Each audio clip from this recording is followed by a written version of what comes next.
सांगलीच्या कवठे महाकाळ तालुक्यातील झुरेवाडी येथे म्हैसाळ योजनेच्या कॅनॉलमध्ये चारचाकीसह बेपत्ता झालेल्या 28 वर्षीय तरुणाचा मृतदेह अखेर आज सकाळी रेस्क्यू टीमच्या हाती लागला. प्रसाद भगवान जाधव वय 28 असे मृत तरुणाचे नाव आहे.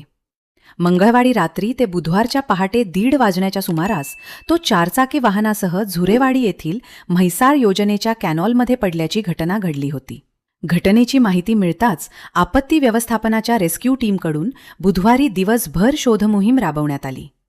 मात्र कॅनॉलमधील पाण्याचा प्रवाह जास्त असल्याने शोधकार्यात मोठा अडथळा निर्माण झाला.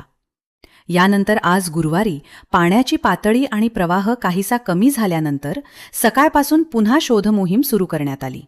अखेर सकाळी 9:15 वाजण्याच्या सुमारास रेस्क्यू टीमला प्रसाद जाधव यांचा मृतदेह सापडला.